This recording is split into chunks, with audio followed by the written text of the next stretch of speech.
The Securities and Exchange Commission is empowered under the Securities Industry Act 2016, Act 929. And this act vests the Commission as a primary regulator of the capital market with the aim of ensuring that there's an orderly growth and development of an efficient, fair, and transparent securities market in which investors and the integrity of the market are protected. Our vision is to be a top-tier securities market regulator in Africa. And our mission, as drawn from the Act, is to regulate, innovate, and promote the growth and development of an efficient, fair, and transparent securities market in which investors and the integrity of the market are protected. We've also developed 4 core values that the public should expect when they deal with the Commission. And these revolve around team spirit, respect, innovation, and commitment. Further details are available on our website, so the public can explore that. Is someone managing the slides? Yes. Okay. Industry overview. So at the end of 2020, we had 2 venture capital funds. So to your point, we actually started licensing venture capital funds. We issued guidelines in 2018 to support the growth of the private equity and venture capital industry. This is found again on our website. It's under the guideline called Private Funds Guidelines. We also had 21 unit trusts, 8 issuing houses, 7 trustees, 2 securities exchanges. People are very familiar with the Ghana Stock Exchange, but there's also another exchange that was actually launched in 2018, which is the Ghana Commodity Exchange. On the commodity exchange, certain commodities are traded, like maize. Now they're introducing cashew, but they also have rice on that exchange. The Ghana Stock Exchange actually has 3 platforms. There's the main board, which everybody knows about. There's the Ghana Alternative Exchange, which is for small and medium enterprises. And that has reduced listing and reporting requirements. So I'm taking this chance to also expand a bit on that. And then there's the Ghana Fixed Income Market, where bonds of both the government of Ghana and private companies are traded. So if you look at it in a sense, we have about 4 securities platforms. So for the SMEs who are looking to raise capital, who only focus on the banking sector, the stock exchange actually offers a platform, and fund managers are looking for investable assets, but they need firms that are willing to disclose information about their business. So the alternative exchange is a viable platform to explore for those looking to raise equity capital. We also have registrars, 4 of them, primary dealers who support the issuance of government securities. There's 12 of those firms. And then 46 mutual funds. And then in terms of fund management companies, we had 86 of these firms. We had 11 investment advisors, 1 exchange-traded fund, which is a gold-linked exchange-traded fund. We have 18 custodians, and then 27 broker-dealers. Now let's talk about SEC's strategy and the Capital Market Master Plan. The Master Plan has 4 main pillars. 1 is creating diversity of investment products and enhancing liquidity in securities markets. So we've gone through a few areas, but we are still working on some. Private equity is one area that we've looked at diversity. The pillar number 2 is to increase the investor base. That we aim to do through investor education, capacity building, and engagements with the public, like this platform. The 3rd pillar is to strengthen infrastructure and improve market services. I'll talk about digitization at the Commission. I'll also talk later on about the regulatory activities we've undertaken. And the 4th pillar is improving regulation, enforcement, and market confidence. So we talk about the financial sector cleanup that we've done. We've talked about enhancing the regulatory environment, and even the resources of the regulator. Because again, we need to have the people to implement the mandate that is assigned to us. As a regulator, we've also broken down from the master plan 3 main strategic priorities. The first is education. So educating the public, educating market operators, and then educating our own employees on some of these initiatives. And then the second is enforcement. If you have rules and you don't enforce it, it can lead to a lack of confidence in the market. And so some of the actions we've taken recently are to show that as a regulator, we will enforce the laws. We will work with other law enforcement agencies to drive through some of the requirements that are embedded in the law and in our guidelines. Then the third pillar is market development. So we have a mandate to support the growth and development of the market. If there are not investable products, if people don't understand how private equity works, how treasury bills work, then we have a challenge. So we are working to develop the market, and you'll see some of that coming out in the products that we also introduce over time. The master plan and the capital markets don't sit on an island. We are tied to the real economy. And so we've mapped the master plan to the various national priorities, which we try to say transcends the political cycle. So for instance, as a country, some of the priorities we have are to increase manufacturing and the agricultural value chain. So we ask ourselves, how do people invest in agriculture? Are there financial instruments through which they can access agriculture short of going to start their own farm? So the GCX is one area we are looking at. We're also looking at the agricultural value chain and how we get players in that sector to come and list on the GACs so that fund managers can find investable agricultural assets to place their monies in. We've talked about one district, one factory. So manufacturing, how are these factories raising capital? Are they relying on debt only? Are they raising equity? Can they get convertible bonds? And who are the investors who will support these things? This will help to create diversity of investment products, which will support the industry. We also have a priority of strengthening institutions and the rule of law. As a country, we have a very stable democracy. Our elections are a bit chaotic, but at the end of the day, for the past, since 1992 or so, we've had stable transitions of power. And so how do we use this to drive our financial sector? And part of it really is achieving gender balance and education.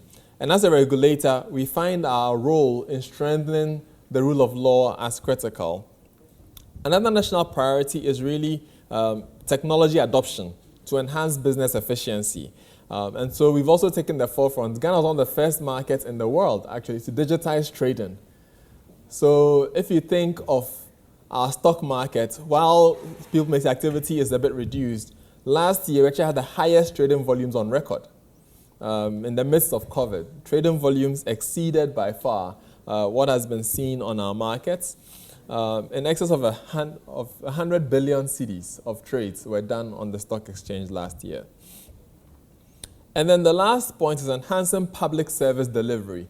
If our private sector is to grow, if our market operators are to derive the benefits they expect from being regulated, then the regulator himself has to have a very professional attitude towards addressing issues, towards delivery of service.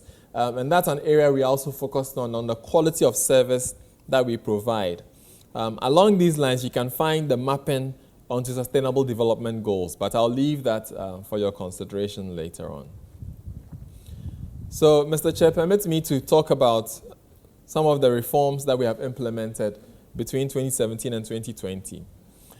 We gave a directive for fund managers to halt guaranteeing of returns. This was because it gives the impression that a fund manager has a balance sheet to support the risk that they take. So irrespective of what happens to the underlying portfolio, the fund manager will make you whole. The fund manager invests in a portfolio of securities whose performance is tied to the nature of the risk those securities entail. So if you pick equity portfolio, you'll get an equity kind of return. If you pick a debt portfolio, which is based on treasury bills, you get a treasury bill kind of portfolio. If you pick a portfolio that is based on bank deposits or savings and loans fixed returns, you get those kinds of returns as well. So that was the first initiative we took. And then we also started investigations into troubled fund management companies. We called hearings. We engaged a consultant to look at their books and to take a deep dive. This brought to our attention the issues that some of them had, which subsequently led to the revocation of their licenses. The revocation has created space for the regulator to focus on the remaining firms and to allocate resources efficiently in supervising the firms that remain, and also to fulfill our mandate of investor confidence and protecting the investors. I will refer to Ellie Clint's presentation where investors were talking about their funds being lost. In the midst of all this, government took the initiative to intervene and provide a backstop. So we've come up with a bailout scheme where investors who sign up, it is a voluntary scheme, but those who sign up will be able to access their funds. Their funds are not necessarily lost, it's locked up. These firms are going to be liquidated. And following liquidation, the Registrar General will pay a dividend. So whatever assets are left in the firm, that is what they will get out. Those who don't sign up to the scheme will now be exposed to wait for the liquidation proceeds. We also worked on reviewing and enhancing licensing requirements. So that has also been issued. It was issued in the last quarter of last year, and that has new capital requirements. We also did amendments to the LI 1728, and these provisions were replaced by the licensing and conduct of business guidelines. And then we also did some amendments to specific sections of Act 929, namely Section 35, 37, and 209 of the Act 929. And these allow us to become a signatory to the International Organization of Securities Commissions, which is IOSCO. It's a global body that we are part of as well. We're also preparing a review of Act 929, drawing on the lessons that we have learned from this cleanup exercise, and to clarify some of the powers of the Commission following a revocation action. Another area that we've also worked on is to increase the public profile of the Commission through a series of industry and stakeholder engagements. This allows for greater transparency and greater visibility of what we do as a Commission. The new guidelines we've issued are to strengthen the market, increase product offerings and diversity, and support future growth.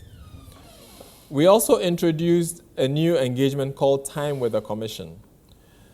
So what have we learned from this cleanup? I think that is one of the areas that I want to focus on.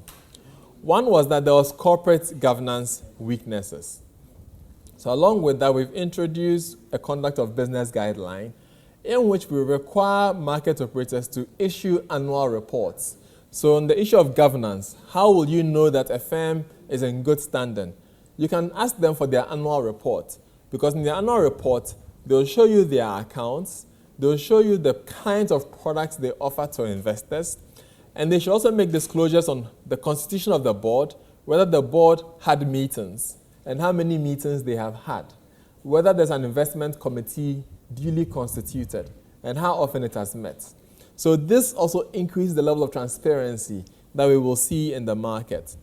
We also found that there were related party transactions that were not done transparently. So we are working on introducing investment guidelines for fund managers that seeks to address this issue. We've also digitized the submission of reports. This allows for real-time inspections by the regulator and for us to address concentration issues as and when we identify them. We also saw a lack of professionalism and some misconduct. And so this new licensing framework seeks to address that.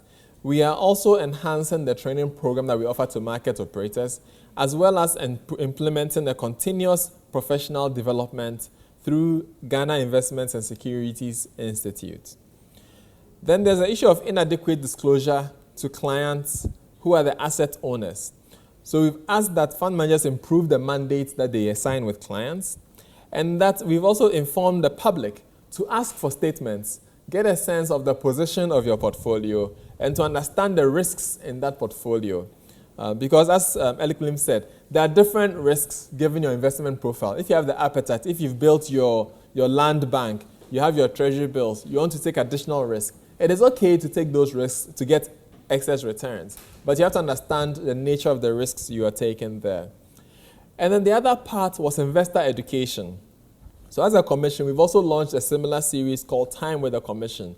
The first one was held in November 2020. We've improved our social media handle.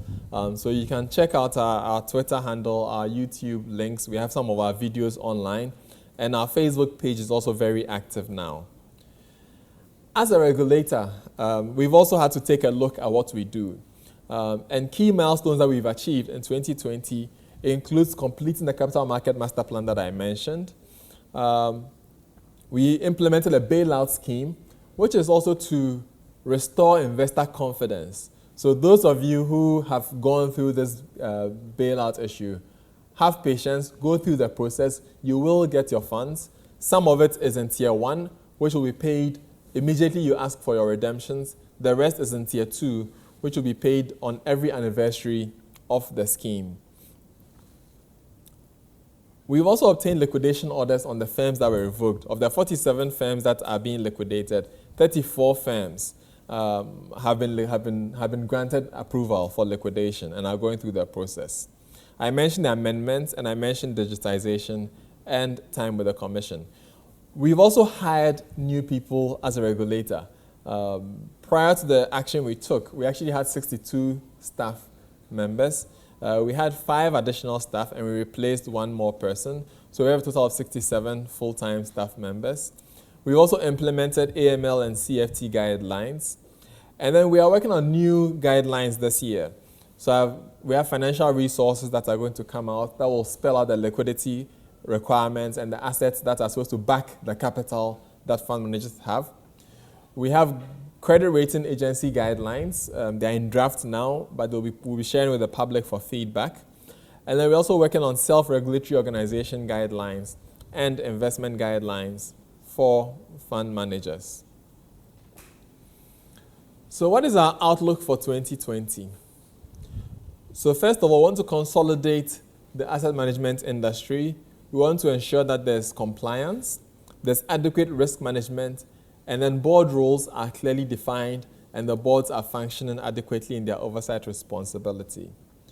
We also want to support market development with new products. So we are working on green bonds. We've signed an MOU with the IFC, and we are planning a workshop actually in the month of April. We will send out the invitations to relevant parties for that. We also launched real estate investment trust guidelines in 2019.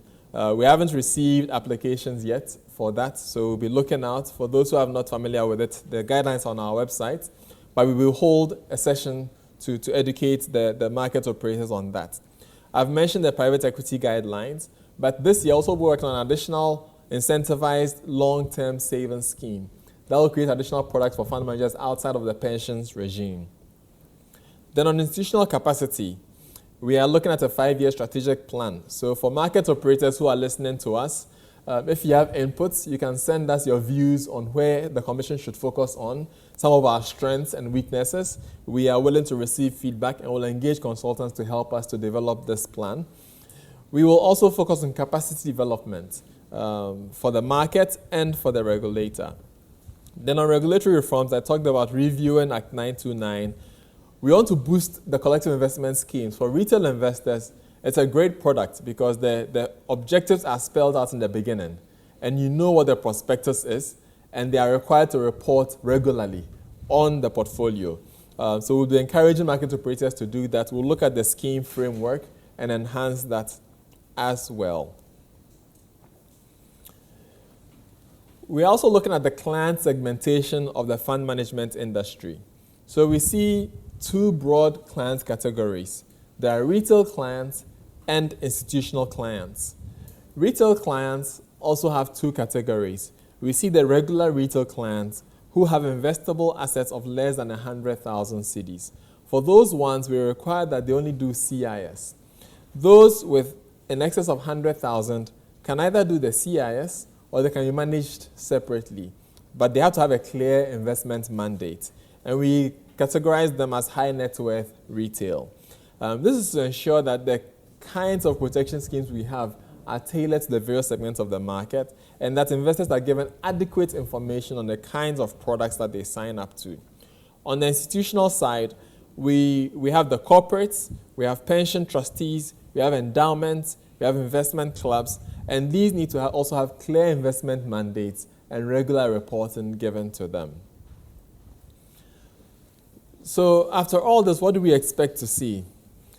We want to have stronger investor confidence in the capital markets.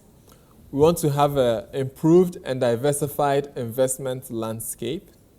We want to have well-informed and educated investing public. And they want to have a commission that is enhanced with adequate institutional capacity to regulate efficiently and strategically. And then for the commission, we also want to have a higher profile internationally. This has implications on the capital markets, on the kinds of investors who will come into our market, on the depth and liquidity that the market will also experience.